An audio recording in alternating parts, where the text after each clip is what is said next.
In that age of heroes, honor was guarded fiercely, and insult was seldom left unanswered.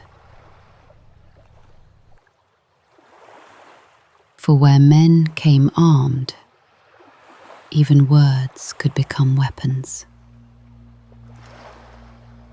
There was an island near the waters of Troy, quiet beneath the light and sacred to Apollo. Its name was Tenedos.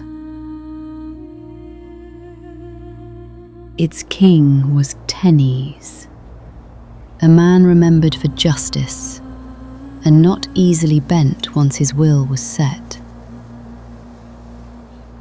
And when the long ships of the Achaeans drew near, the people gathered upon the shore. For the Danaans had not come as harmless travellers. Where they landed, bronze landed with them, spears, shields, hungry men, and Tenes would not receive them gladly. Some said harsh words were spoken there. Others remembered stones cast among the approaching strangers.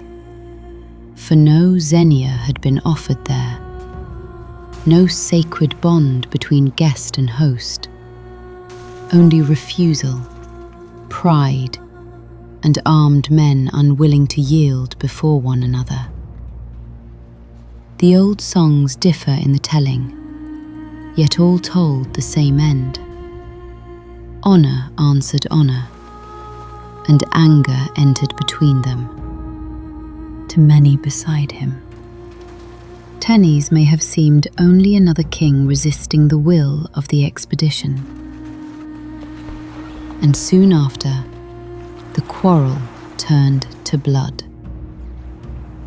There was no drawn-out struggle beside the sea. Stones first among armed men, then words beside the surf. Movement, and then the rashness of Achilles reacting faster than wisdom. And Tenes fell, a king upon his own island, a man beloved of Apollo.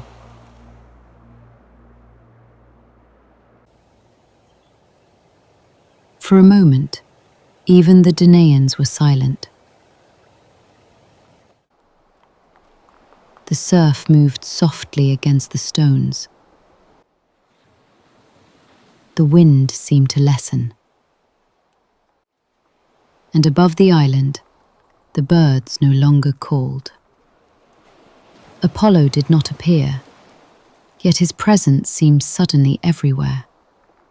For Apollo was not a god who hurried toward anger. He only remembered.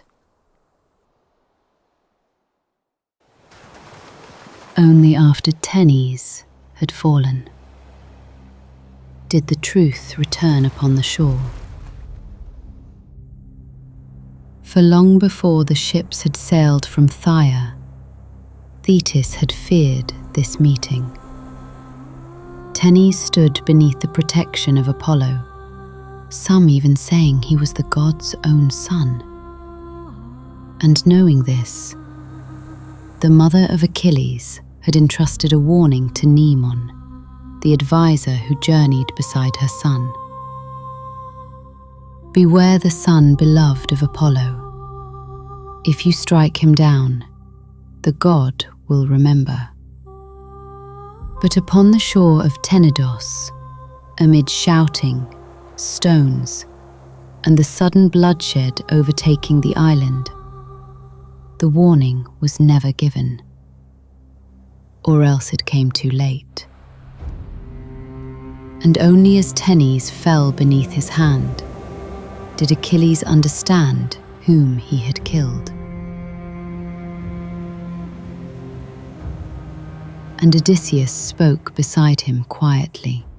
Son of Ilios, not every shore is Troy. Let not your sword outrun the war itself. Then his wrath turned elsewhere. For the man charged to prevent the deed had stood beside him and failed. And Achilles killed him there, not in battle, not for glory, not before the walls of Troy, but in the bitterness that follows an irreversible deed. Yet Achilles did not leave Tenes without burial. And in time, a sacred place would stand upon that ground.